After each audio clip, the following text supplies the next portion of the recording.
चलिए बातचीत करेंगे मन इंफ्रा की, जिसके तीसरी तिमाही के नतीजे आए हैं, जिसमें आमदनी और मुनाफे में नरमी देखने को मिली है। एबिटा में भी 20% की गिरावट रही है।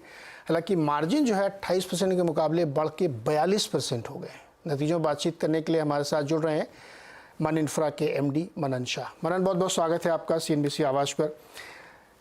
तीसरी तिमाही में हम लोगों ने देखा कि नंबर जो हेडलाइन नंबर्स वो तो सबड्यूड हैं, बहुत अच्छे नहीं आए, लेकिन जो बुकिंग कलेक्शंस है वो काफ़ी रोबस्ट, बहुत स्ट्रांग दिख रही है। इस बारे में हमें बताइए। अगर आप ईयर ऑन ईयर की बात करेंगे तो if you see the 9 month का ग्रोथ ईयर ऑन ईयर में, तो 33% का प्रॉफिट में ग्रोथ रहा है। तकरीबन हम 235 करोड़ पे है हम compare to last year. And collections बहुत ही स्ट्रांग रहे हैं। इनफैक्ट हमने एक रिकॉर्ड ब्रेकिंग सेल्स भी अचीव किया है। हमारा एक प्रोजेक्ट जो घाटकोपर ईस्ट में लॉन्च किया था, आराध्या वन पार्क बोल के, वो प्रोजेक्ट में हमने 333 करोड़ के सेल्स अचीव किए हैं लास्ट क्वार्टर में, बेसिकली ये साल के। एंड मोमेंटम काफी स्ट्रांग रही है। एंड ये जस्ट लॉन्च हुआ है, बट द सेल्स फिगर्स बहुत ही अच्छे रहे हैं। हमने इसके पहले के क्वार्टर में एक और प्रोजेक्ट लॉन्च किया था, आराध्या अवान करके, जो तारदेव में है। वहां पे भी मोमेंटम बहुत स्ट्रांग है। उसका लॉन्च अभी फिलहाल जारी है। अराउंड मार्च एंड में हम लॉन्च को कंक्लूड करेंगे, बट वहां पे भी बहुत ही अच्छी वेलोसिटी हमें देखने मिल रही है, प्रॉमिसिंग नंबर्स देखने मिल रहे हैं। एंड सबसे बड़ा अपडेट जो ये था कि हमारा फंड रेजिंग जो हुआ था प्रेफरेंशियल शेयर इश्यू के द्वारा, उसके वारंट्स हमने इश्यू किए थे। अराउंड 543 करोड़ हमने रेज किया था, जिसकी 25% अलॉटमेंट मनी ऑलरेडी आ चुका है। सो इस तरीके से ये 2 क्वार्टर्स रहे हमारे। जी, तो अगर हम रियल एस्टेट बिजनेस के कॉन्टेक्स्ट में देखें, चूंकि मन इंफ्रा कई और तरीके के बिजनेसेस भी करता है, तो जो प्रोफाइलिंग हो रही कंपनी एक तरीके से हायर मिडिल क्लास और अल्ट्रा लग्जरी प्रोजेक्ट्स के मामले में ब्रांडिंग हो रही है। क्या हम ये उम्मीद कर सकते हैं कि इसी सेगमेंट में और कई सारे न्यू लॉन्चेस हो सकते हैं? जी, बिल्कुल सही कहा आपने। फोकस हमारा मुंबई सिटी में रहा है। एंड हमें स्पेसिफिकली जो वेस्टर्न पॉकेट्स है, जैसे वेस्टर्न सबब में, वहाँ हम फोकस कर रहे हैं। जो साउथ मुंबई पॉकेट्स है, हम वहाँ फोकस कर रहे हैं। तो ये बहुत ही एक इम्पॉर्टेंट स्टेप है हमारे लिए, जहाँ पे हम mid luxury to ultra luxury in fact perform कर रहे हैं। हमने हाल ही में एक पाली हिल में प्रोजेक्ट जीता है रीडेवलपमेंट का। एंड वैसे ही बहुत सारे जगह पे हमारे ड्यू डिलिजेंस स्टेज पे या बिड प्रोसेस पे प्रोजेक्ट्स है, जो आने वाले क्वार्टर्स में हम अनाउंस करेंगे। जी, मतलब ये स्पेसिफिकली अगर मुंबई मार्केट को हम देखें तो घाटकोपर और दहिसर में भी आपके प्रोजेक्ट्स हैं, उसमें सेल्स का रिस्पांस कैसा हुआ, लॉन्चेस कैसे रहे? घाटकोपर में जैसे मैंने आपको बताया कि घाटकोपर में रिस्पांस बहुत ही एक्सीलेंट था।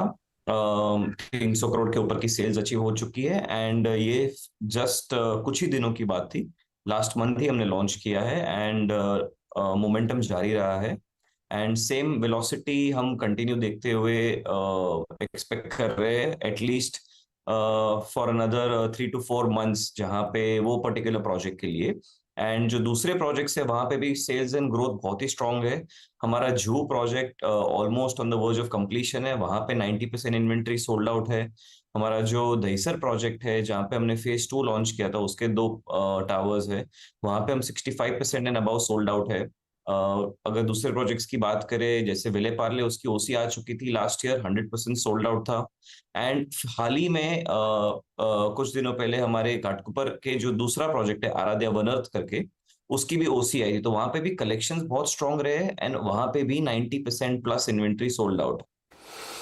Very interesting. और ये पाली हिल वाले प्रोजेक्ट से तो कई फिल्म स्टार्स भी जुड़े हुए हैं। अच्छा, जो आपका ओवरसीज भी है, मैं प्रेजेंटेशन देख रहा था, उसमें आपने जिक्र किया फ्लोरिडा यूएसए वाले का। वहाँ जो लॉन्च किया, उसका कैसा रिस्पांस रहा और सेल्स पोटेंशियल्स क्या है वहाँ पे? हमारे फिलहाल 3 प्रोजेक्ट्स है वहां पे। फर्स्ट प्रोजेक्ट कंप्लीट हो चुका है, जहाँ पे जो विला प्रोजेक्ट था, उसमें से एक विला ऑलरेडी सोल्ड है।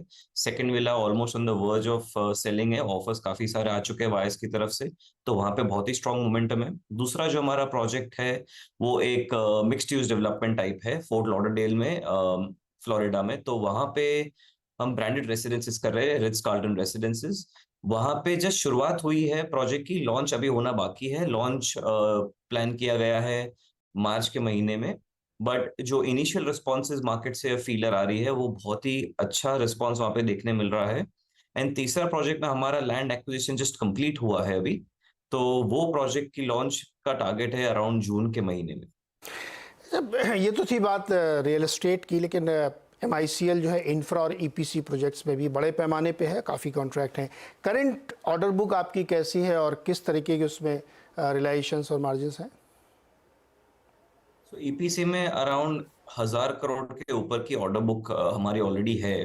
हमारा एक जो मेजर प्रोजेक्ट है पोर्ट का, BMCT का, जहाँ पे हम कंटेनर यार्ड कर रहे हैं एंड फिनिशिंग जॉब्स है, वहाँ पे हमारा 80% काम ऑलमोस्ट हो चुका है कंप्लीट।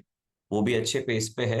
एंड दूसरी बात ये है कि जो सारे प्रोजेक्ट्स हमने अनाउंस किए हैं, जो तकरीबन अराउंड 5.7 मिलियन स्क्वायर फीट का पोर्टफोलियो है हमारा, उसका कंस्ट्रक्शन एरिया ऑलमोस्ट 10 मिलियन के ऊपर है। तो being an integrated EPC company, ये सारा ईपीसी का ऑर्डर भी काफी सारा हमारे कंपनी के पास आएगा, जिससे हमारी ईपीसी की मार्जिन्स भी रहेगी डेफिनेटली, एंड ऑर्डर बुक भी बढ़ती दिख रही है अगले 5 सालों में।